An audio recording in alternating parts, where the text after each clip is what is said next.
salaamaaleykum sama gars yi salaamaaleykum waa àdduna salaamaaleykum waa diaspora bi yëpp ñu ngi leen di nuyu ku si nekk seen tur seen sant waaw vous êtes dans votre émission VIP de Paris les VIP tous les VIP qui sont dans Paris sur la scène de Biir Biti TV donc voilà émission bi tag gis nga yéen ñëpp ko moom c'est pour tout le monde mais nag pour VIP pour les légendes ngandi voilà ñu ngi leen di béggee ku si nekk fi nga toog ñu ngi lay fekk jox la loxo pour wax leen émission bi ñu ñëpp a ko bokk voilà c'est pour nous tey nag ñu ngi dalal benn ndaanaan bu rëy ndaanaan bu am solo bi dëkk bi ndaanaan bu doy waar quoi waaw ñu ngi koy fekk fii la défense donc dañ ko dàqee ba sonn jëm nañu ko am fu nekk mais yàlla dogal na fi leen ko fekk la défense mu nekk si ay rendez-vous am nekk si ay business am donc voilà Poko na nga def. maa ngi lay siyaar Djibril. tey jàpp nañ la waaw.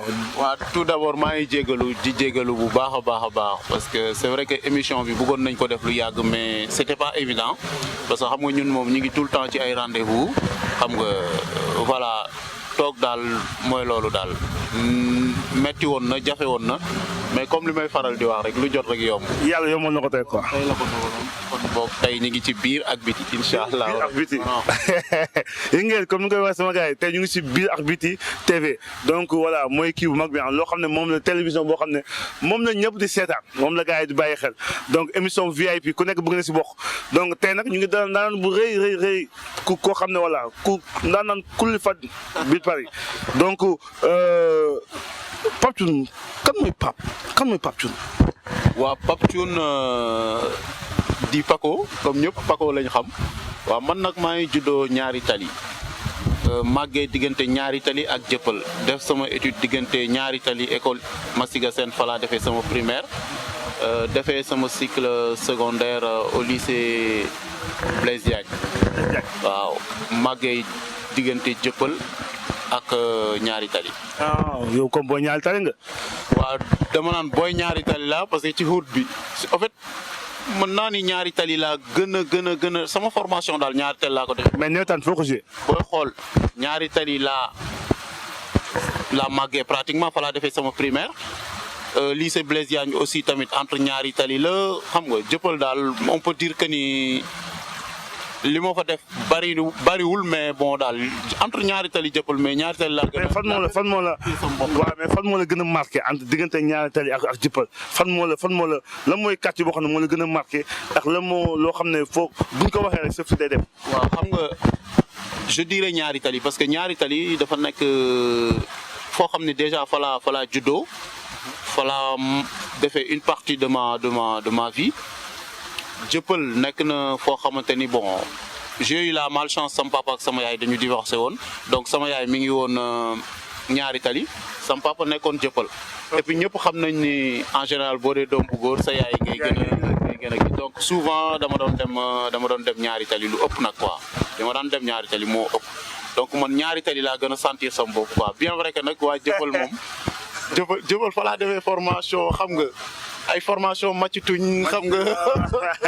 mais attention waa jëppal de la mer donc mais fan nga siiwee nawetaan waaw en fait man mooy li may wax rek bi nga xamee ni maa ngi defee sama Benjamin maa ngi ko defee yëgoo côté Sicap jëppal la mooy Liberté 5 après comme maa ngi jàngee école ngelaw j'étais très fort UASI football UASI yooyu. comme dama ci doon football gars yi remarqué ma et puis Massiga Sène laa doon defee sama cycle primaire donc ngelaw laa football après quoi. ngelaw laa defee sama cadet fa laa defee sama senior aussi. waaw léegi jël nga fa ay coupe jël nga fa ay. ngelaw malheureusement jëluma fa coupe mais j'étais finaliste quoi. waaw finaliste cadet Takkan moo ñu dóor.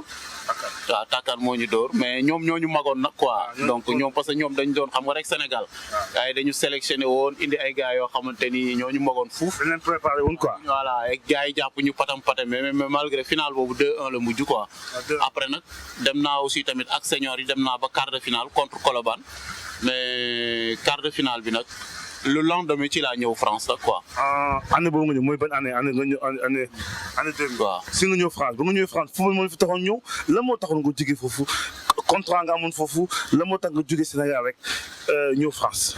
waaw effectivement football moo ma indi man France man France football moo fi indi parce que y avait pas mal de gens yoo xamante ni sama profil intéressé woon na leen donc voilà ils ont fait les démarches nécessaires ba ma ñëw France football si donc bi ma ñëwee France nag au début Italie laa waroon dem parce que j'ai fait des détections Sénégal yoo xamante ni ñi ko géré woon Italie lañ nekk. Italie ay italien ñoo géré woon ci boobu quoi. détection boobu en même temps aussi tamit dafa amoon benn waay bu ñuy wax Pape Samba Mbow bu ma jëloon moom yóbbu ma woon ma HLM ma fa daan entraîner en même temps mais aw ma fa woon licence nag quoi daf ma yóbbu woon pour ma préparer wu parce que daf ma waroon yóbbu Lille. waaw léegi nag fa laa nekkoon di préparer léegi comme détection italien yi ñëw nañ. automatiquement xam rek affaire booy ñaari tali. je me suis dit que bàyyi ma dem mos fële. su fële jàllee comme ça mooy loolu ma dóor li njaakale quoi. waaw léegi ñam fële. comme ni ko ñëpp di defee voilà comme ni ko ñëpp di defee donc gis nga ñam fee donc ba mujj voilà après léegi par la suite affaire bële jàll. donc comme ñële tamit sama yaay moo ma boole woon ak ñoo ma boole woon ak ñoom quoi sama yaay da leen xamoon italien yooyu noonu quoi tu vois. donc du coup loolu moo gën a yombal. voilà loolu moo gën a yombal affaire bi. waaw moo gënoon yombal affaire bi quoi mais après malgré aussi samay qualité aussi da ciy joué donc après léegi ci laa amee documents yi pour ñëw France pour ñëw Italie mais moi je me suis dit que ni comme joxe naa sama kaddu ak Pape Samba ba pare il fallait que ma honoré ko waaw donc du coup loolu moo ma indi France bi ma ñëwee France aussi tamit Pape Samba ni ma actuellement moom xawoon mer tuuti quoi donc ma dem man tamit waaw kontaanul woon quoi après man tamit ma dem sama kër benn xarit Mara après dem ci sama benn kër bon nan laa koy waxee sax sunu mbokk la quoi on peut dire waaw mbokk bu jege parce que xam nga dañuy wax naan Sénégal naan dëkkandoo bu yàgg après mbokk lay doon donc du coup sunu kër dëkkandoo boobu ci laa demoon après. mais yàgg nga foofu yàggoon nga si gën. non yàgguma fa sax dama dem rek après quelque temps après ma enchaîné dem Italie def samay tests ak tout ça ak yooyu ça s'est très bien passé mais après malheureusement benn moment ma blessé après contacté waat Pape Samba ni ma ñëwal ñu dem Lille. voilà noonu laa dellu siwaatee France quoi mais yàgguma fa nag quoi. soo déggee yàlla moo defoon ne sa wërsëg fii la nekkoon donc fi ngay mujj donc fi nga nekkoon donc lépp lu doomu aadama war a am wala lépp lu doomu aadama war a def rek yàlla bind na ko ba pare donc après ba nga ñëwee Lille contrat bi. waaw après nag ma ñëw Lille def test yi ça s'est très bien passé tout s'est bien passé après gars yi ni ma léegi nag comme effectif première bi moom day xaw a metti foog nga wane sa bopp ci suuf. donc après ma nekk en CFA jaayanteeg gars yi ba moment nag mu xat trop quoi après ñu ne ma non léegi foog nga dem Douai toujours ci Lille la benn équipe CFA aussi. voilà bi ma demee Douai nag fa laa dem après commencé football ça s'est super bien passé aussi dugal fa ay but et après par la suite aussi bi ma jógee Douai aussi fekk jeexal naa foofu parce que yow en fait Lille une année rek laa fa signé en fait. Lille une année rek lañ ma. benn année kat la nga signé foofu quoi. genre jël la pour xool la quoi mais comme y avait pas mal de bons joueurs yu fa nekkoon yow ngay jóge Sénégal. bala ngay acclimaté wu day metti. waaw donc waaw ay 7 degrés ah. ay 7 degrés voilà. metti woon na trop c'est des moments les plus durs de ma vie donc mais géré nañ ko quoi. parce que ku juddoo ñaari tali. xam nga mentalement dañ lay defar quoi donc ça a été quoi après nag ci laa jógee Lille Douai tout ça ci laa dem Le Mans. waaw après bi ma jógee Le Mans. donc un an excuse-moi donc un an nga def Lille. après un an nga jógee Lille waa Le Mans ñoo jël si Lille. effectivement yóbbu la Le Mans. waaw man toujours au fait j'ai eu la chance. toujours rek sama contrat avant muy jeex rek. dina am keneen ku ñëw ni ma. bon dama lay proposer lii est-ce que mën nga ma ñëw rejoindre quoi. te souvent aussi. day doon club bu gën bi ma nekkoon souvent sama gars yi dañ may tooñ naan ma peut-être sa gabarit la non c'est pas ça man bi may jógee Sénégal j'étais très très technique fii laa ñëw sax xam nga fii boo ñëwee dañ lay jàngalaat football dañ lay naan yii ñoo nécessaire ñoom lu ñu soxla si yow moom la ñuy def utiliser exactement donc bi ma ñëwee xam ni registre bi lañ soxla ci mën naa def lii waaw donc après ci laa dem Le Mans aussi tamit bi ma fa demee aussi ci laa xamanteeg sama xarit bu ñuy wax Aline Badara Kébé. waaw ñu ngi koy nuyu de passage Aline Badara Kébé. passage que li mu bëgg aussi tamit ci mairie Grand Yoff bi yàlla na ko sunu borom defal nit ku baax ah. nit ku non il est sans façon. et après ba nga fa jógee après nga jógee foofu. ma dem La Flèche. ah foofu tamit xat ma dem ma nekk La Flèche bi ma nekkee La Flèche après La Flèche aussi tamit. sama contrat bi muy jeex aussi tamit waa Racing Club aussi de France. waaw bi nekk Paris. gars yi tamit bi nekk Paris. ñëw fekk la foofu ñëw jël si la. que entraîneur bi aussi tamit woowaat ma ñëwaatal et puis toujours moo gënaat. équipe boobu moo gënaat bële. yow daal à chaque fois day gën di yokk quoi. mbir yàlla kenn xamul. toujours club bi may jógee beneen bi may dem mooy gën toujours quoi c'est vrai que j'ai pas eu une carrière extraordinaire mais su ma xoolaatee damay sant yàlla quoi parce que dama naan xëy na su ma defoon une carrière extraordinaire jaar ay Real wala ay yenn non tey du ma nekk nii quoi parce que je suis vraiment satisfait de ma personne quoi. Aujourd'hui tu es bien quoi.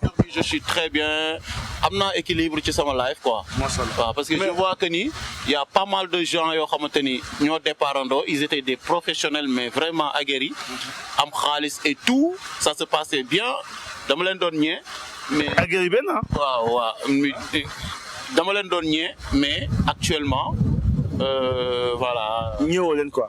yàlla waaye saa su waa gis ngeen de li mooy àdduna da leen doon ñee mais sant yàlla la wax donc ak nu mu modeste donc ça se voit sant yàlla yi nga fi ñu ko fekk mu ngi daw di ñëw ça fait 2 semaines ba tey ñu ngi topp si ginnaawam mais alhamdulilah mais léegi lan nga tey agent nga lan moo la fekk si bruit yu mag yi fii la défense. waaw mooy li ma wax rek bi ma jógee Racing Club de France aussi tamit. dama demaat Italie sama agent bi nekk Lancini ñëpp xam nañ ko il fut l'un des meilleurs joueurs de Milan AC moom tamit moo ma yóbbu fële Monza après ma nekk Monza ba benn instant nag ma blessé léegi comme am naa tànk France ak Italie bi ma blessé di def va et vient un jour rek mu proposé ma ni ma mais Paco pourquoi munoo ñëw liggéey ak man. liggéey ak moom comme nan. ouais tu peux faire nga may jëlal ay joueurs yu nekk France. nekk agent. waxuma woon moo agent en fait. dafa ni da ngay jël ay joueurs yu nekk France ku mën a football nga présenté ma ko après man si toutefois ma jaay ko après dinaa la jox sa pourcentage. mais après je me suis dit que ni bon je l'ai pris à la légère quoi. après ma ñëw France comme li yàlla gis nga dans la vie il faut que nit xam ni dogalu sunu borom dafa am ci lépp. yàlla mooy conditionné doomu aadama. da ngay jóg bëgg a def mais toujours yàlla moo naan kii fii laa koy jaaree te yàlla toujours bu lay yóbbu ci dara. toujours da lay booleeg ñi nga xamante ni ñoom ñoo lay protéger pour yóbbu la foofu. donc ñun croyance boobu la ñu am man j'ai jamais pensé de ma vie que ni dinaa mës a nekk agent de joueur en toute sincérité parce que je me préparais pour nekk coach. parce que j'ai eu les diplômes bi ma nekkee Lille dama daan ñëw ba Paris 7e di préparer sama diplôme d'entraîneur quoi. mais comme tey mën na la xaar si équipe nationale. non je pense que ni partie boobu dama koy tëj parce que je vais continuer lu tax rek ma nekk tey agent de joueur après ñu ñëwaat ci loolu. parce que lu tax ma nekk agent de joueur après yàlla li ma lay wax rek ci mbiru sunu borom. après ma ñëw France automatiquement sama benn xarit bu nekk boo xam ni footballandoo naa ak moom Racing Club de France Alex que je salue de passage moom tamit fekk mi ngi woon Nantes après mu woo ma ni ma mais dégg naa yaa ngi fële nu mu tëddi waaye Italie j'ai un jeune boo xamante ne mi ngi Nantes il a 15 ans et c'est un très bon joueur est-ce que mën nga ko booleeg ay gars yu nekk foofu Italie automatiquement ma laaj ko ay information mu jox ma ay information comme ça ma jël booy bi rek ma gis waxtaan ak parent wu xale bi jël booy bi yóbbu ko après bi ma jëlee yóbbu booy bi automatiquement booy bi def feuille flamme foofu mu toj Italie après signé Novara bi mu signé Novara après. dégg naa laa nga si ay millions sama agent bi ñëw ni ma booy bi signé na et tout. yëkkati xaalis bu bari boo xamante ni même bi may football sax gagné wu ma ko. est-ce que gis ngeen dimbal suñu borom donc loolu mooy àdduna. mu jox ma ko bi ma ko joxee ma ne ko lii nag mu ne ma non lii mooy sa pourcentage ma ne ko non Landji t'es pas sérieux parce que li ngay def nii mooy da nga may jënd quoi. Après automatiquement quand je suis revenu. mais est-ce que nekkul tamit loolu moo la dugal ci loolu moo la gën a poussé nga. waaw mën na nekk parce que après bi ma ñëwee en France ma waxtaan ak la famille après ma ni mais tiens man maa ngi blessé xam nga des fois sorte de yooyu la quoi parce que yàlla bu ne déedéet kenn mënul fexe ba du nekk. yàlla bu ne yow naroo def une très grande carrière bu la neexee réel sa bopp defal lu la neex mais doo ko def te man dama gëm sunu borom quoi waaw man dama am yaqin bu extraordinaire envers Allah subhanahu wa ta'ala tu vois et du coup bi ma joxee xaalis bi ba ma ñëw ba wan ko la famille tout ça ak yooyu je me suis dit que ni mais tiens maa ngi rey sama bopp fii te j'arrive même pas à gagner autant d'argent que ci lii nii mais pourquoi pas ma essayer ko après ma ñëw waxtaan ceeg Landji ni mu ne ma pourquoi pas ma xaar maa ngi continuer di ànd ak moom parce que dama blessé mënatuma football. mënoo ko. waaw léegi après ma continuer amaat beneen boy aussi tamit ñu indiwaat beneen boy naar Redouane Zerzuri ñu yóbbu ko Atlanta mu toj gars yi joxaat ma xaalis. ma ne waaw. affaire yaa ngi bëgg cukk. ma ne je pense que ne affaire yi daal fii laa koy dóor quoi. non après non jusqu'à ce que mu ne ma il faut que nga passer sa examen d'agent de joueur en 2012. En 2012 nag laa passé sama examen d'agent de joueur au Sénégal comme awma nationalité française. mu ne ma ñu ne ma léegi boo amul nationalité française.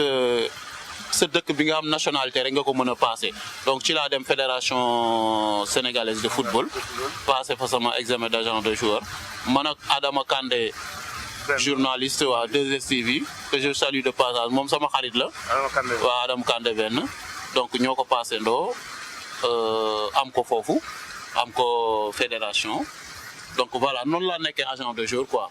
dem ba nekk agent de joueur mais des na am na yeneen nekk si biir yoo xam ne sax voilà. voilà am na yeneen nekk si biir moom pareegul foofu de am na si yeneen yu mu nekk. voilà mais léegi après Pape Thioune après tout ça. voilà après agent de joueur bi comme xam nga nit ki toujours lim bu nekkee xale. dafay am lu muy faral di fooyee parce que xale dafa am solo ngay xool xale évolution parce que c'est très important.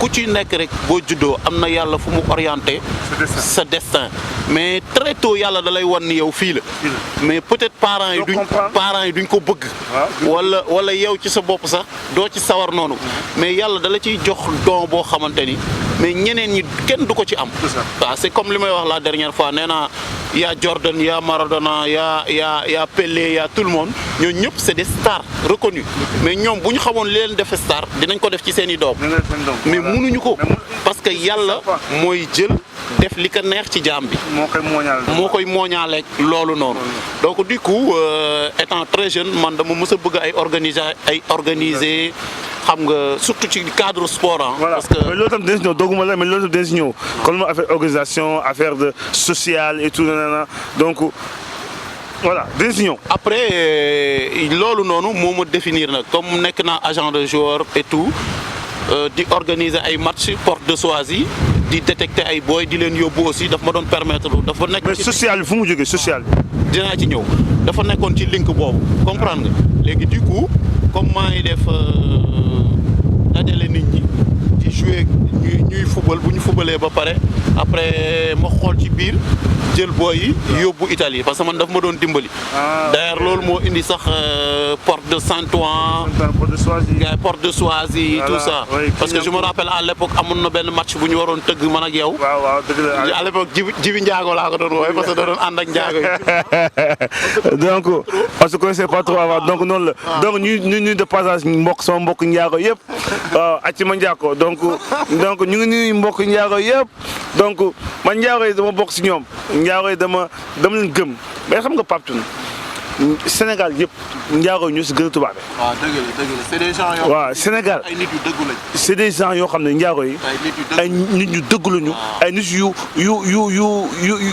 yoo xam ne voilà dañu am ay vertu loolu la voilà te ñu am éducation lañu te ñu yaru lañu donc may nuyu sama mbokk Ndiago yëpp donc ñëpp maa ngi nuyu Pape Mendy du nuyu Manu du nuyu ñëpp ñoom Thiebi Jacqueline voilà sama mbokk Ndiago yëpp voilà ñoom Arthur Juliette voilà Jean Rodrigue jaa ngeen jëf sama gars mais Pape Thioune. waaw léegi après loo may nitu naa. léegi après ci biir loolu en même temps aussi tamit amoon na benn waay bu ñuy wax Gaël Maye.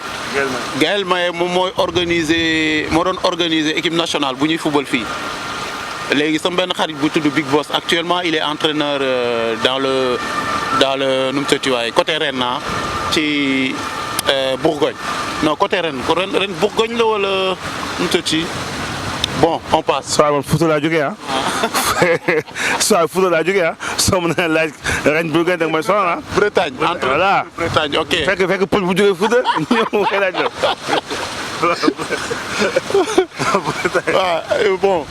Bretagne les entraîneurs de Bretagne que je salue de passage Big Boss moo boole woon ak moom léegi nag après moom souvent buy tëgg équipe nationale daf ma daan woo su ma woowee après man aussi tamit comme dama sopp damay jàng ci moom may jàng mu naan ñu woy nii la ñuy defee organisation équipe nationale tu vois et puis ma xool loolu aussi tamit loolu tamit neex ma parce que je me dis xam nga rek boo nekkee koo xamante ni yàlla loolu la destiné ci yow en fait xam nga nit day gëm destin après ma commencé man tamit ni non temps yi mooy football fii daan na fi am ay nawetaan mais c'est pour man du woon ay nawetaan quoi ay tournoi la rek quoi ma ni mais pourquoi pas ma def nawetaan mais de manière très organisée et très professionnelle quoi def ko ci stade parce que gars yi à l'époque dañ doon def nawetaan ci ay terrain vague donc je me dis que ni pourquoi pas ñu jëlee ko ci terrain vague yi yóbbu ko ci stade yi xam nga def les démarches nécessaires après gars yi def loo xamante ni lu professionnel la parce que man noonu laa gëm quoi man dama gëm ni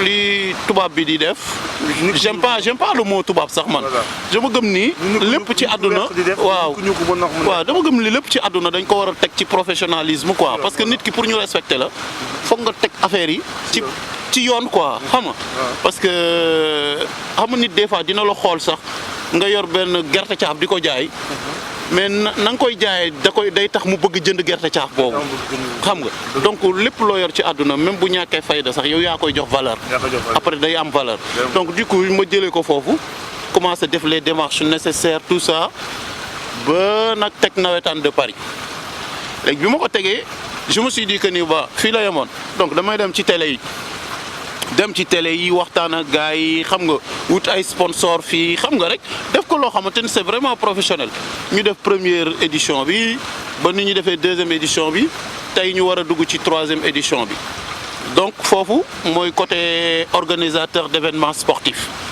donc foofu yor naa fa déjà 2 casquettes muy agent de jour et organisateur d'événements sportifs ñu demaat ba ci biir aussi tamit ci biir toujours rek ci moule bi quand j'étais en Italie bi ma nekkee Monza souvent su ma jógee entraînement je dessinais beaucoup mais loolu lépp rek comme li ma ci sama enfance la aussi day répercuté waat léegi après je dessinais beaucoup benn jour ma toog nii xam nga man saa yu ma wéetee aussi tamit damay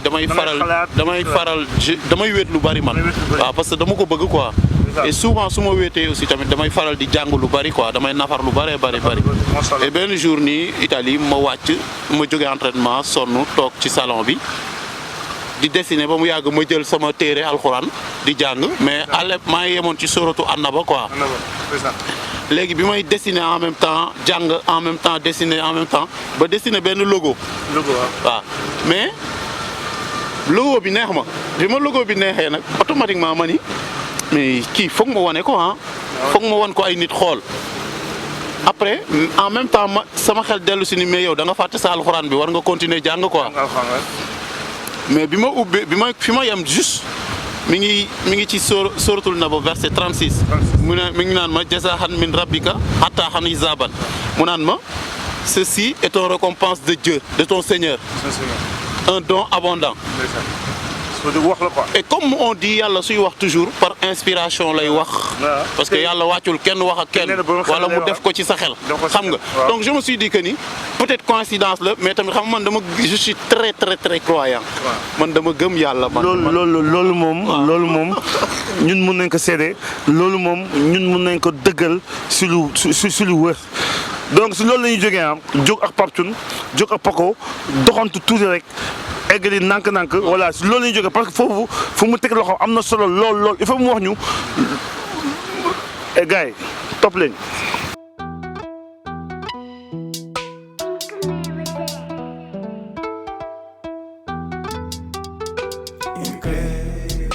donc gis ngeen gars yi jóg nañu doxantu nañu donc ñu ngi nii mais li nga doon wax sax am na solo sànq su ma déggee léegi ngeen après léegi. waaw mooy li ma wax ma ni la comme maa ngi doon dessiner en même temps di jàngale en même temps à un moment donné je me suis rappelé que ni war naa continuer sama nafar donc ma yem ci verset 36 fii sunu borom di wax naan jazaahan min rabbika hattaa hisaban ma xool gis traduction bi mu jox ma ni lii récompense sunu borom la. te nekk don boo xam te ne don bu abondant la loo xam ne du jeex donc je me suis dit que ne xëy na yàlla dafa wax ak man fii par rapport ak logo bi neex ma trop nag en toute sincérité et puis ma xam ñoo xam te ni tamit c'est des gens yoo xamante ni ils sont très critiques bi ma leen yóbbulee affaire bi biñ ko njëkkee gis rek dañ ko baar dañu bëgg affaire bi ay italiens yoo xamante ni ils sont professionnels là-dessus ma dem wan leen ko aussi tamit ñoom it automatiquement ñu ne ma waaye dinañ ko parfaire rafet na trop. d'accord nañu quoi. waaw d'accord nañu après ñoom aussi tamit ñu jox ma ci ay idées ñu xool defar affaire bi voilà ba ni logo bi taxawee quoi ba ni logo bi taxawee ma dem wan ko ma ñëw France fii wan ko ay nit ñi barde ci aussi ñu travailler ci waat xam nga et puis voilà noonu laa def ba créer aussi tamit marque de vêtements. donc loolu mi ngi ma jox léegi 3 casquettes. jox na ma agent de joueur. Organisateur d'événements sportifs jox ma encore entrepreneur de vêtements. Donc sant yàlla mais malgré tout ça aussi tamit je m'arrête pas à ça. Donc je me suis dit que. yaa ngi ci yeneen quoi. maa ngi ci yeneen man nag je me suis dit que ni voilà waruma yem fii quoi. warul am limite. j'ai la bonne santé xam nga yàlla jox na ma xel war naa mën a xalaat. war naa mën a avancer comme ni ñeneen ñi di avancer ñi nga xamante ni ñu weex ñi laa koy wax donc je me suis dit que ni mais pourquoi pas ñu ubbi benn business boo xamante ni damay teg ci kanam benn tubaab. mooy sama benn xarit boo xamante ni Alex la donc moom laa teg ci kii bi ñu tuddee ko global business. donc global business bi mu juddoo en 2020 la juddu moom donc ñoo ngi ci kaw aussi. on touche un peu à tout ci loo xamante ni rek business la bu ñuy mën a apporter. mais est-ce que dina am ay Sénégal yow tamit boo jëlee tubaab ji ko ci kanam maa tubaab duñ jël tubaab yi kat def leen ci. xam nga man comme li ma la wax rek je réfléchis beaucoup je regarde beaucoup des trucs yoo xamante ni ci développement personnel la parce que man j'y tiens le temps que des fois dama ciy tooñ sax sama yenn xarit yi naan leen bàyyi leen di seetaan ñoom Pawlish ak ñoomin seen yooyu duñ leen apporter dara ak yooyu. mais tamit c'est bon si la c'est bien reetaan bi. voilà parce que tout simplement daf leen di décontracté parce que stress bi fii daf fi bari mais ku ci nekk nag comme li ñuy wax rek ak ni ngay gérer sa stress man peut-être sama stress ni ma koy gérer mooy ubbi alxuraan jàng wala lire ay livres ak yooyu keneen ni muy gérer stress am mooy peut-être seetaan télé reetaan kaf et man personnellement yow xam nga ci dara man damay ree rek man je rigole beaucoup mais bon comme li ma wax rek après je me suis dit que ni man bàyyil ma def leneen quoi bàyyil ma dugg ci en même temps ci côté business boobu mais business boobu c'est beaucoup plus professionnel quoi ça touche à des choses yoo xamante ni c'est beaucoup plus grand. mais est-ce que mënu mu ko développer fii nag. mais est-ce que sénégalais yi dañ si gis sa bopp xam naa mënu góosu dugg bu baax a baax mais est-ce que sénégalais yi juste que. lu tax tout à l'heure nga ni moom ma jiital blanc bañ a fi dañu nekk ci dëkk boo xamante ni dañu. dëkk tubaab la ba pare mixité daf fi am solo quoi. donc buñ gisee nit ku ñuul ak nit ku weex di nekk ci benn business et business bi nekkul business bu tuuti quoi en fait. waaw dinañ ni bon business bi am na solo quoi ba nga xamante ni buñ gisee nit ku weex ak nit ku ñuul dina leen mën a jox confiance quoi. du question racisme du dara du question ñàkk ba gëm sénégalais wala yooyu la preuve je suis sénégalais. mais c'est un truc boo xamante ni comme dafa nekk vraiment ça am na foo xamante ni man sax du ma fa mën a yegg moom moo fay mën a yegg quoi mënaguma ci développer nag bu bari nag. mais ça s'appelle Global Action. incha allahu rabbi peut-être nit ñi dinañ ko xami après quoi incha allahu rabbi. léegi marque bi lan la marque bi lan mbaxane kese la parce que moom nga sol nii wala. casquette bi laa sol nii casquette bi laa sol. marque bi comme li may wax rek man dama mës a gëm ni que ça soit les grandes marques je veux pas citer leur nom. ñi ko def ay nit lañ. yàlla moo leen sàkk. te dañuy xalaat. donc ñun amuñu limite quoi. man dama mës a gëm ni voilà doomu aadama il faut nga gëm sa bopp. c'est comme États-Unis racisme bu fa amoon tey Barack Obama ñëw nekk fa président donc why not pourquoi pas donc lépp lu may def rek man day nekk loo xamante ni ñi créer marque bari nañ en toute sincérité ñi créer marque bari nañ mënoon naa aussi tamit choisir ay facilité mais je me suis dit que ni comme créé naa marque et puis nit ku ñuul la man parce que man toujours damay bàyyi xel ni sama peau bi daf may handicapé ci lu bari quoi.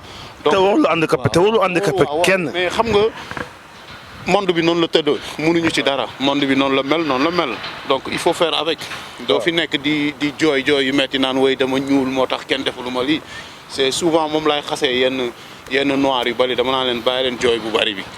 foog ngeen gëm seen bopp bàyyi jooy bu bari bi parce que tamit loolu mooy tax ñu yëpp ñu xam nga après donc je me suis dit que ni comme dama bëgg a teg loo xamante ni lu mucc ayib la loo xamante ni nit ñi buñ ko gisee dinañ ko bëgg. donc voilà foog ma def qualité.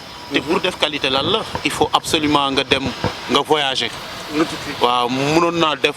par exemple dem Châtelet jënd benn t-shirt wala ñaari t-shirt dem ci boutique Go Sport wala ñu koleel ma marque beeg yooyu non je me suis dit que ni non du ma def loolu damay investir sama personne investir sama xaalis def loo xamante ni tey sénégalais bu ko solee dina kontaan dina ci sentir boppam que ça soit sénégalais africain ou forever nit ku ñuul ñëpp mais au moins sax ñu xam ni defar nga marque boo xam ni marque bu am qualité la. donc man looloo sama objectif mooy defar loo xamante ni lu am ñam la quoi loo xamante ni nit ku ko gis dina ko bëgg donc dama voyager fay xaalis je me suis sacrifié en fait pour teg marque bi mu nekk loo xamante ni lu am base lay doon ba pare am qualité. mais léegi damay ñëwaat parce que sànq ba ñu nekkee fële balaa taw di ñuy dàkk doon nga ma wax si nawetaan te des fois tamit maa ngi xool sa WhatsApp maa ngi gis yaa ngi si wax ak ministre bi yaa ngi si wax ak consul bi yaa ngi si wax yenn artistes yi yëpp ñu ngi def ay publicité loolu nawetaan bi am na wala dafa passé wala di waaye ñëw. En fait le but de Nawetaan Paris c'est de créer un link boo xamante ni dina mën a permettre avocat bi ingénieur bi entrepreneur bi musicien bi sportif bi mën a dimbali ñi nga xamante ni ñoom ñoo leen jiite ci kanam ñoo leen njëkk ci kanam. waaw nga xamante ni xale yi nga xamante ni ñi ngi doog a ñëw ñoom tamit bëgg a def loolu noonu seen mag yi def nga xamante ni am nañ ci réussite ñoom tamit ñu mën leen dimbali par exemple je donne l'exemple de ki nga xamante ni dafa ñëw amul kayit tey mën na ñëw ci Nawetaan Paris tasanteeg benn avocat boo xamante ni moom ci loolu lay yëngu mu dimbali ko ba mu mën a jot ay kayitam ki nga xamante ni étudiant la bu soxla liggéey gis entrepreneur moom tamit ñëw gis entrepreneur bi dimbali ko mu am liggéey ainsi de suite et en même temps aussi tamit ñu wane aussi volet culturel bi waaw su nga xamante ni Sénégal moom sooy xool bokk na ci dëkk yi nga xamante ni culture bi dafa am solo parce que doomu aadama pour ñu mën la wekk pour ñu mën la gëm il faut nga gëm sa culture d'abord waaw culture boobu du mës a denc ci ñun mooy mais est-ce que doguma est-ce que nawetaan bi est-ce que bés boobu football rek mooy am wala day am yeneen day am est-ce que dina am yeneen wala que ça sera que juste le football et tout. moom laa lay expliquer nii la du yem rek ci côté sport bi côté culture bi la côté tout à l'heure ni ma la ko expliquer que ni link la quoi ku ci nekk mën a dimbali c'est-à-dire faire appel aux Sénégalais yi nga xamante ni mën nañu dimbali les Sénégalais yi nekk fii nekk ci situation yu précaire. bien vrai que j'aime pas ce mot mais ñi nga xamante ni dañuy am ay jafe-jafe fii daal xam nga waaw pour mun ci gis seen bopp quoi. ci gis seen bopp daal en fait objectif nawetaan bi c'est juste ça. waaw léegi mais léegi est-ce que am na date précise boo xam ne moom lay am parce que gëj na am nawetaan bi. waaw nawetaan bi en fait. voilà et la moo waraloon freinage. ça fait 5 ans en fait bi ma defee deuxième édition bi. Ça s'est super bien passé mais malheureusement dafa amoon ay incidents yi mooy xam nga sénégalais fu ñu tase rek ku ci nekk day bëgg a wan sa morom ni man voilà ma position bi laa nekkee kii ni ko woy man position bee laa nekkee xam nga ku ci nekk di bëgg a wane sa bopp quoi diirante mbagg yi et malheureusement mu am ay incidents yooyu nag daf ma topp après parce que avec l'association Debout Frères bi ma ko teg après incidents yooyu dañu teg ay daan et en plus aussi tamit ma dégg ci ay wax yoo xamante ni comme quoi que ni voilà c'est un moyen boo xamante ni dama ciy chercher xaalis ak tout yooyu ça m'a fait un peu mal parce que deuxième édition bi awuma ci sax ay sponsor je l'ai fait xam nga passion soo ko amee rek je l'ai fait ak passion ak bëgg sénégalais yi gisee parce que man ci loolu laa yaroo quoi ci sphère boobu laa màggee xam nga bëgg toujours damay bëgg rek nga bëgg delloowaat gars yi quoi. damay bëgg sénégalais yi dajoo xam nga ñu xool benn objectif bu am solo boo xamante ni dinañ ko mën a def quoi après à un moment donné je me suis dit que ni attends comme gars yi nii lañ gisee bàyyil ma xaar tuuti man am naa yeneen occupation yoo xamante ni ñoo ma gën a ñor bàyyi ma dem lijjanti ko ci laa profité waale développer sama marque bi teg sama yenn business yi xam nga donc ba bi nga xamante ne xaw naa am jot tuuti je me suis dit que na ak beaucoup de sollicitations nag ñoo xamante ni ñu bëri woy Paco kañ ngay def nawetaan yi franchement expliquez-moi ba je me suis dit que ni tiens xaaral ñu defaat troisième édition bi et troisième édition bi pour le moment yàlla def na ni mi ngi ci raay yi quoi. mais amagul date amagul date. bi ak Covid bi c'est pas évident mais comme li may wax rek nit ki moom doo toog xaar ba ni Covid bi jeex na ngay doog a jóg aduna lépp looy def da ngay teel a jóg. waaw da ngay teel a jóg ki nar a julli ñetti juróomi waxtu yi sax bu ko fajar bi rawee boo moytul gée lay bàkkalee yëpp waaw mais koo gis mu julli xëy suba julli fajar bi xamal ni nar na respecter 5 prières yëpp donc du coup man noonu laa koy procéder quoi je me suis dit que ni damay teel a jóg te teel a jóg bi ça nous a permis de rencontrer pas mal de personnalités yu nekk fii notamment consul bi ak nu mu tëddi waaw ñooñu ñëpp am nañ ay dates yoo xamante ni waaw ñoom Fata gars yi ñoom ñëpp ñu ngi ci biir ñëpp ay ñoom Adji Ouza que je remercie de passage ñoom ñëpp ñi nga xamante ni def nañ vidéo Alassane Ndour Amdi Faye tout ça su ma limee waaw am Pape Thiaw su ma limee rek ñenn ñi mën nañ ci bañ a gis seen bopp waaw te bëgguma di lim donc je remercie tout le monde ñi nga xamante ni acteur def nañ vidéo xam nga pour amener seen contribution parce que du sama yëfu sénégalais la donc ku sentir sa bopp ni war nga mën a def vidéo envoyé ko Paco ñu def ko dugal ko xam nga Sénégal jëm kan quoi ñu fo. mais est-ce que équipe pour participer est-ce que da nga def yow yaay choisir équipe yi wala ñoom ñooy ñëw indi seen équipe def inscription bi. non en fait nu muy demee mooy. par exemple yow wala keneen mooy former benn équipe am bu former benn équipe am def inscription demander ñu xool bu fekkee ni moom par exemple répondre na critères yi nga xamante ni bëgg nañ ko parce que bii pas bëgguñu ay incident quoi bu répondre critères yi après ñu valider seen candidature comme quoi que ni ñoom bokk nañ ci nawetaan Paris bu ñu amee nag 16 équipes dañuy clôturer waaw parce que 16 équipes lañ koy def 16 équipes 4 poules de 4. Les premiers sortiront pour jouer demi-finale bi nag ak finale bi moo ñuy permettre ñu nekk ci journée culturelle bi nekk le 14 nag ci la ñuy def demi-finale finale def ci wane ci taaru Sénégal manifestation culturelle yi après. ban le 14 ban. le 14 août incha allah le 14 août incha allah 21. après la nuit nag ñu def benn soirée de gala boo xamante ni ci la ñuy décerner prix yeeg yooyu yëpp quoi incha allahu rabbi en espérant que waa nuit du 14 en espérant que sénégalais yëpp dinañ ci jàpp xam ne du yëfu Paco man lépp lu may def rek damay essayer boole sénégalais yi ci biir quoi waaw même bi may teg marque bi sax au début bi ma ñëwee Paris am na samay ay xarit yoo xamante ni waxtaanoon naa ci ak ñoom pour ñu bokk ci mais comme li may wax rek man souvent su ma waxee benn yoon lay wax après du ma la forcer parce que ñu bëri sax des fois loolu tax sama caractère ñu bëri dañuy yaakaar ni dama naqari deret wala je suis une personne boo xamante ni peut-être dama arrogant wala non en fait man loo ma boolewul rek bokkuma ci. et puis du ma pousser ba ci parce que nit ku nekk ak yàlla ni mu la bindee je suis pas quelqu'un boo xamante ni damay laaj c'est-à-dire su ma ñëwee waxtaan ak yow ci njëkk ak teraanga ni la lii kat ak lii laa bëgg su ma gisee ni relancer woo ma rek damay bàyyi mu sedd parce que ni may fonctionner mooy man lu ma ñor rek du ma bàyyi mu sedd waaw lu ma ñor du ma bàyyi mu sedd donc du coup su ma ñëwee di wax sama business wala ma wax sama benn projet une personne ma gis ni personne bi day jël temps pour wax pour réagir en fait damay bàyyi je passe à autre chose mais loolu nag du ma empêcher pour ma bañ a taxaw naan dama koy xaara j'avance en fait c'est-à-dire quand j'ai su ma amee un objectif je fonce du ma xaar kenn moo tax souvent gars yi dañ naan woy Paco il va tout seul du question damay dem tout seul solo ah chaque jour dama ciy waxtaan ak ay nit ñooñu su fekkee ni sentir nañ ci seen bopp ñu ñëw y a pas de problème. doo xaar quoi doo xaar. doo xaar man du ma xaar non loolu moom. de façon doo xaar. Paco comme tey pare nañu quoi waxtaan nañu sa business waxtaan nañu sa activité wax nañu si ñu xamul woon ka mooy Paco Mbaye yaakaar naa ne tey xam nañ la voilà mais léegi ñu laal tuuti actualité coronavirus bi Covid bi loo si wax loo ko gisee. mbas mi comme ni ko gars yi sénégalais yi di waxee. comme ni ko gars yi mbas mi. waaw c'est vrai que métti na trop ba fi métti yem.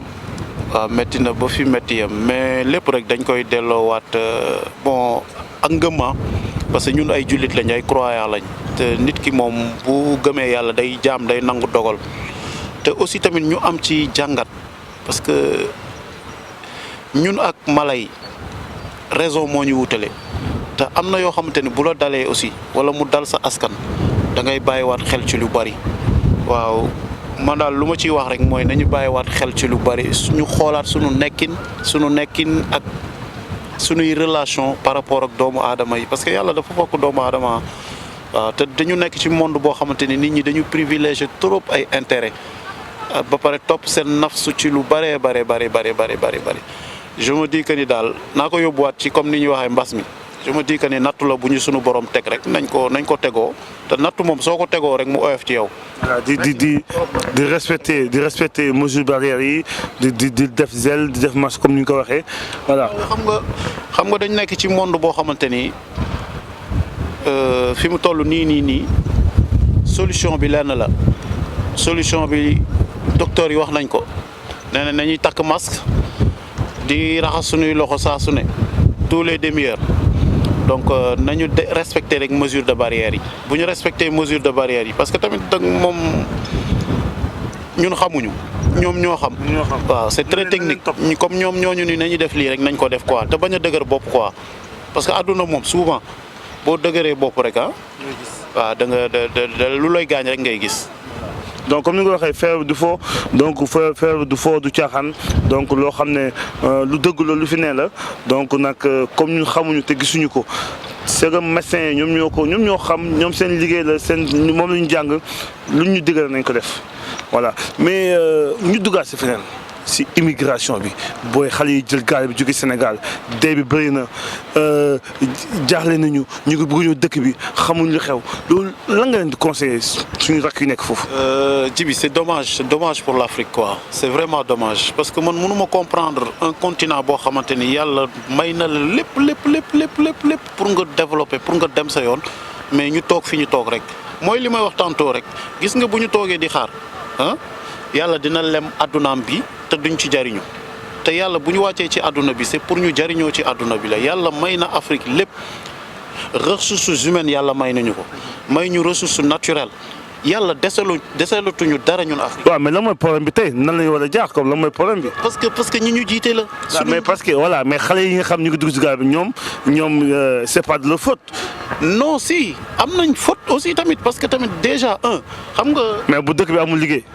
non du gis nga ji bi Afrique bi yëpp a yem duñ ni Sénégal amul liggéey rek damay jël bateau bi dem sama yoon gis nga ji bi Sénégal am na ñoo xamante ni ñu ngi fa nekk ay milliardaires te génnuñu Sénégal c'est-à-dire ñun sénégalais au fait dañuy xeeb ay métiers ñun sénégalais aussi tamit dañu tàmmal lu yomb c'est-à-dire que da ngay nekk ci kër ba am yenn at yi sa yaay moo lay dimbali sa papa moo lay dimbali yow doo def benn effort yow sa xel li ciy nekk rek mooy dem Europe mais nga toog di xaar naan woy damay bëgg a dem Europe mais da ngay toog di xaar léegi nga jékki-jékki gis benn opportunité gaal benn waay ñëw xam nga sénégalais c'est un beau parleur benn waay ñëw wax la non kii dem na fa tel kii gis nga lim def ak lii mais boo dee xale te xale ñun ñëpp jaar nañ ci xale adolescent boo ci jaaree pour li këf sa cerveau day yomb mais malgré que sax du xale yi kese ñooy dem am na ay mag yoo xamante ne inconscients qui sont ñoom tamit dañuy jël gaal gi parce que man mënuma comprendre même soo demee bay jël gaal gi mais utal gilet sauvetage au moins mais nga wut gilet mais yow amuloo gilet ba pare toog naan way dëkk bi dafa métti non certes dëkk ba métti na ba fi métti yem parce que ñi ñu jiite peut-être aussi tamit ñoom aussi parce que affaire yi daal mënuma comprendre parce que ñi ñu jiite aussi tamit doo comprendre. comme ça veut dire que daal président bi nguur bi doxaluñ lu yoon. ñëpp ci am part de responsabilité ñëpp ci am part de responsabilité nguur gi am na ci parents yi am nañ ci booy yi am nañ ci tamit. parce que nguur gi bu defee li mu war a def booy benn part de responsabilité lañ si am parce que booy itam bu ñu boogee nga nekk si dëkk màgg fa jàng école ba pare jàng wala liggéey amoo liggéey wala xëy amoo gont mais na ngay def. maa ngi samay rakk ñi ngi Sénégal mais conditions yi bokkul. non mais li am sa kër amul suma kër. non dañuy galérer comme tout le monde. ak am naa ay booy yoo non yaa ngi fii tu es PDC donc voilà ñoom mën nañ bien. ça ne veut rien dire mais Djibi je suis pas devenu Paco que je suis actuellement par hasard ah. Voilà. Je me suis construit te pour te construire il faut nga xam ni point A laa jóge point Z laa jëm c'est-à-dire nit ki foog nga am objectif dans la vie mais objectif bi yow yaa koy togg en fait yaay togg ba yegg si fi nga jëm c'est-à-dire loolu la ñu utale africain bi loolu la utale ak américain bi peut-être ak européen bi parce que ñoom lépp lu ñu bëgg rek day leen di jaral seen temps ñu koy mais ñun dañu bëgg a tëb nekk un milliardaire xam nga ci ay non lépp da nga koy toog. gis nga am na ay nit yu nekk Sénégal mais di def liggéey boo xamante ni mais liggéey de rien du tout la mais tey ñu ngi ciy tedd bu baax a baax il faut croire en toi pour mën a ni man fi ma nekk nii fi ma yàlla juddoo na fii fokk ma réussir ci déjà te gëm ni aussi tamit doomu aadama lépp loo xamante ni war na ko am ci kaw suuf dana ko jot bala muy dee. c'est-à-dire moo tax ma ni man dem jóge Sénégal jël gàddu c'est pas une solution pour man du solution quoi parce que gis nga fii dara nekk. waaw yombatul. du solution lu Paco wax dëgg la du solution donc na gouvernement bi teel a trouvé solution na nguur bi jox xale yi liggéey.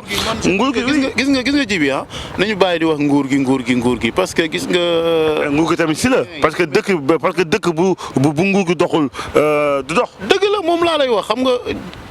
bi nga ma posé question bi rek automatiquement dama ni la c'est dommage pour l'Afrique on a tout mais mënuñu dem. mais loo wax si troisième mandat wu Macky Sall. xaaral ma eggali li may wax nii parce que li may wax. daf la ñor waaw comprendre nga donc pour wax la ni gis nga y a un président américain bi wax naan nit ki bul xool li la sa dëkk mën a defal mais xoolal yow li nga mën a defal sa dëkk te loolu c'est essentiel loolu mooy ça veut dire que ni yow boo toogee di xaar dëkk ba rek mais man damay gis. Sénégal lu jóg ñu ne gouvernement bi nañu dimbali. mais am nañu si pas responsabilité. da ngay gis sax artistes yi naan non nañu gouvernement bi dimbali jaaykatu gerte caaf bi non nañu gouvernement bi non na Macky Sall non c'est-à-dire gouvernement dafa am ay priorités yoo xamante ni moo gën a essentiel yooyu la war a dox ba pare li ci des ni ñun ñoo koy lijjantil sunu bopp. Paco comme maa commencé au politique. non yàlla xam na ni politique gu. maa ministre bi amul lu la dee.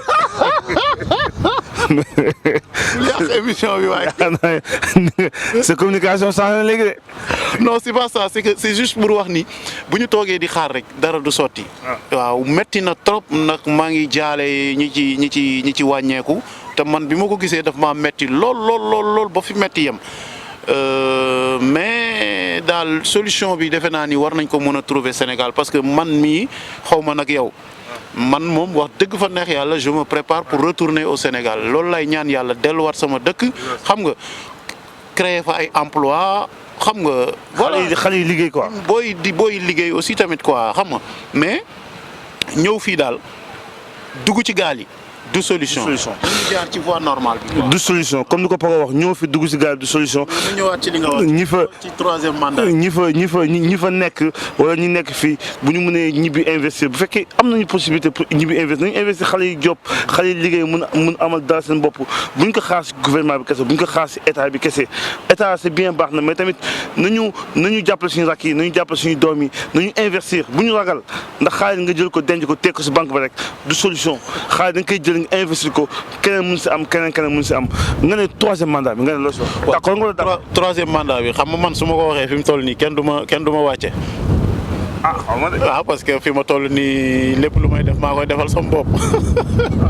loolu la ñuy wax de. waaw c'est que Afrique foog ñu génn ci débat boobu waratuñ nekk ci genre débat 3e mandat 4e mandat. mais est-ce que loolu am na mais tamit lu mu signé woon la ba pare. non parce que ne du ko def mu wéy ne di ko defaat. bu ñuy wax Macky Sall li mu signé li mu waxoon def ko defu ko bari na comme président africain yëpp li ñu waxoon au début def ko xam nga nguur moom boo koy wut moom lu ne ngay dige boo xasee ba toog nag ni xaaral ma woon gars yi may kan. mais est-ce que d'accord nga mu def 3e mandat. 3e mandat bi non d'accord uma ci évidemment pour man président bu def 2 mandats doy na sëkk nga dem bocc keneen bu def. nañu abal quoi. gis nga ñun ñi. da ngeen doyal quoi. ñun dañuy dem man su ma xoolee sam papa un sportif mais koo xamante ni voilà sport da ko bëggoon mais tey mi ngi nii marche lay def adduna moo demee noonu adduna cycle la c'est-à-dire dañuy nekk xale nekk adolescent nekk jeune nekk paa kenn mënul jeexal affaire yi mënoo ko jeexal. mënoo jeexal lépp. da ngay def 2 mandats comme ni ko président américain yi di defee Europe mais nga def. président américain am na ki def benn mandat dem yoon. waaw mais da ngay def 2 mandats nga dem abal keneen ki ñëw. parce que d'accord aussi. du yow rek yaa mën. d'accord aussi. ñeneen ñu mën. d'accord aussi. tey d'accord. ñëw Idriss Seck si gouvernement. waaw mais c'est dans le but de bien faire peut-être. ah bon waaw parce que xam nga. mais ak lu mu waxoon yëpp. waa gis xale yi teg nañu vaar de vaar. waaw ji bi man xam nga lan laay bañ ñu def ko débat politique te man politique bi moom. non débat politique actualité dañ si ñam rek càpp kii affaire. actualité mais man gis nga tout ce qui est Idrissa Seck Macky Sall gouvernement bi tout ça man li ma ciy xam daal lenn la nañu defar sunu dëkk bi dans le but de bien faire nit ñi gis ci seen bopp foofu rek laa mën a yem nag. waaw foofu la mën a yem donc foofu la ñuy génne si actualité bi ça va dafa mel dafa xaw a ñam tuuti waaye mais bàyyi ko rek fu ñu egg ak moom voilà jaa ngeen jëf mais léegi Paco ñu ngi ñëw si lu doy waar sa diggante ak sa maam. waa sama maam moom dama naan inna lillahi wa inna ilayhi raji'un ndax adduna moom bakkan bu mos dund rek dina mos dee. te yàlla dafa nii ci alxuraan xalaxal mawtu wal xayaata dunya parce que nee na tee laa njëkk a sàkk ba pare doo koy sàkk dund donc impérativement ñun ñi ñëpp dañ ciy jaari waaw dama koy jël philosophiquement damay xam ne rek heure bi jotoon na dem na est-ce que su ma la waxee dara là actuellement quand moment bi ma wax nii j'ai les larmes bon. xam naa mais jégal ñu rek parce que voilà j'ai la chair de poule parce que ku sori la woon ci man ku sori ci man parce que dama naan su ma nekkee tey jii nii am na ci ngandi part. te bëggoon nga mu fekkee lii quoi. waaw te daf ma daan wax lu bari yoo xamante ni dama koy téye ba tey quoi. waaw juste pour wax ni rek ku sori la ci man daal ku sori la ci man te maa ngi koy ñaanal yàlla fi mu jógee fi mu jëm gënal ko fi mu jógee nii et je suis fier d'elle daal et incha allahu rabbi fi mu nekk du mës a gis liñ daan waxtaan ñun ñaar toujours. waaw day des quoi ay conseils am toujours moom xam naa ni nag day metti ci man pour ma sori ci.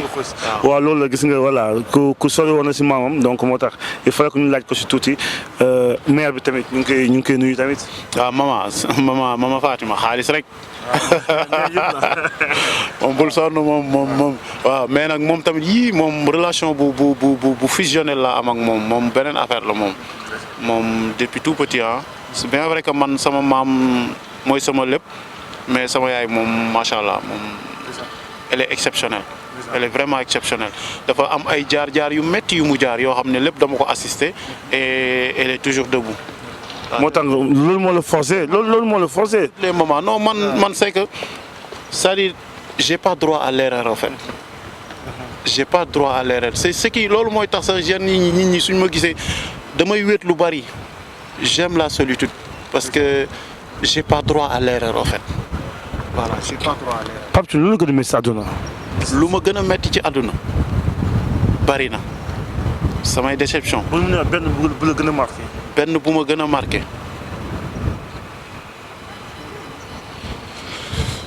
sama diggante yaay ak sama papa.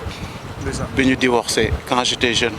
d'ailleurs moo ma forgé sax ba ma am benn caractère bi loolu moom bokk na ci lu ma gën a metti mais yi ma metti bari na ñaa franchement waaye franchement mais nag àdduna moo demee noonu àdduna moom da ngay am lu la metti di am lu la neex waaw.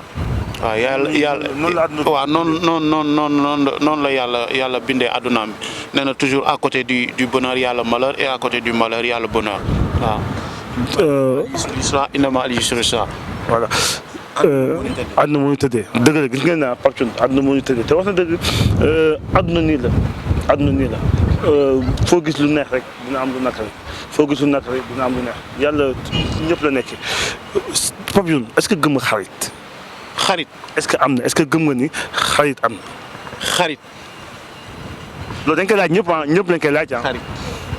on le pose à tout le monde. laaj nga lu garaaw. bi ma nekkee Sénégal gëmoon naa ni xarit am na mais bi ma ñëwee fii je me pose pas 1001 questions pour savoir est-ce que xarit am na parce que j'ai eu tellement de déception ci ay nit mais du ay déception yu ndaw ay déception yu gànd sax yoo xamante ni foogoon naa ni nit duñ fa egg quoi en fait mais en toute sincérité waaw xarit am na. waaw xarit am na. mais déception yooyu lan moo ko indi gars yi dañuy ñëw ba fi changé lan mooy déception bi wala. c'est ça da gis nga gars yi li may wax rek gis nga nit bu la yàlla dimbalee nga am tawhid c'est-à-dire nga comprendre que ni adduna bi ñaar la saayir ak baatin te saayir ak baatin boobu moom la yàlla def ci sa jëmm ji guddi ak bëccëg comme sa émission bi biir ak biti. gis ngeen gars yi gis ngeen Paco ñëwaat na si loolu gis ngeen lii moo waral émission bi sax lii moo waral télé bi lii moo waral scène bi biir ak biti mooy zaahir ak baatin mu wax donc. saahir ak baatin comme li ma lay wax rek doomu aadama bu nekk daf ko war a comprendre xam ni doomu aadama bu nekk ñaar yooyu dafa tënku ci sa jëmm ji waaw nga xam ni sa yaram bi mooy saahir bi sa spirituel maanaam sa ruux mooy baatin gi. te bu ci nekk aussi tamit da nga ko war a tàggat c'est-à-dire yaram bi dafa soxla nga koy tàggat c'est-à-dire peñe wu nice xam nga sangu. waa teg ko ci yoon. dem entraînement ñëw xam nga loolu lu ñu gis la lu fës la. waaw ba pare am ay comportement yu baax par rapport ak doomu aadama yi loolu lu nit ñi di gis la mais baatin bi nag mooy loo xamante ni kenn du ko gis sa diggante yow ak yàlla la nga toog sa kër wéet xam ni kat tooñ naa doomu aadama bi mais dinaa def ba dem baalu ko dinaa ko jéggalu nga xam ni kat tamit. yàlla dafa ni wala xat karam na banni aadama fil barri wal bahari teral naa doomu aadama yi ci biir ak ci biti waaw ci jéeri ji ak ci jaww ji yow nga xam ni nag man wéet bi may wéet nii il faut que ma remettre en question sama bopp man xam nga c'est-à-dire di nafar loolu dafa am solo nit ki di toog xam nga di wéet di xam ni tooñ na tey mu jéem a baalu xam nga di tàggat ruuxam comme ni ngay tàggatee sa jëmm ji waaw te gis nga ñaar yooyu soo ko boolee rek da ngay am équilibre dans la vie et soo amee équilibre dans la vie rek xoola da ngay mën a dund li ñu naan avoir une vie saine nekkul ci lekk rek de mais dafa bokk nga composer sa ñaari dund boobu mooy c'est-à-dire le temporel et le spirituel c'est-à-dire nga boole sa jëmm ji nga xamante ni mooy baatin bi nga boole tamit sa ruux bi nga xamante ni mooy sa ruux bi nga xamante ni mooy baatin ak sa jëmm ji nga xamante ni mooy saayir nga boole leen loolu soo ko defee da ngay am esprit bu tranquille donc du coup yow loolu su fekkee am nga ko dootoo mënati def doomu aadama lu ñaaw. toujours boo gisee doomu aadama rek da nga koy xoolee wax suñu borom ji bi wax suñu borom wax ni wala xat karam naa banni aadama foofu rek nga koy xoolee da ngay xool ni tey su ma gisee jibi nii dama koy yéene comme sama bopp waaw dama koy yéene sama bopp te malheureusement ñun fii nii nekkin biñ fi nekk ñu ci bëri dañuy nekk ak nit par intérêt wala bu ñu xasee ba am li ñu bëgg rek dem toog di yàq jot si dara wala da nga am déception boo xam ne si nit wala si ay nit sa laay wax waaw parce que ku social nga voilà ku mun taxaw doomu aadama ku mun dimbali doomu aadama mais ni ngay waxee ne on dirait que voilà. non en fait man dama am li ñuy wax naan dama am jaar-jaar dama jàng ci sama papa jàng ci sama yaay jàng ci samay xarit jàng ci monde bi en fait waaw man fu ma nekk damay xool doomu aadama bi nan lay évoluer samay xarit samay vrai xarit man ay paa lañ ay mag lañ. xam nga la dernière fois yaa ngi may woo bi nga nekkee Georges sama xarit la Lamp Fall Kébé ay ñoom Mbeng man en fait j'aime bien di nekk ak mag yi en fait di jàng ci ñoom. ñoo gën a nekk waaw ñoom waaw ci ñoom laay gën a gisee sam bopp en fait.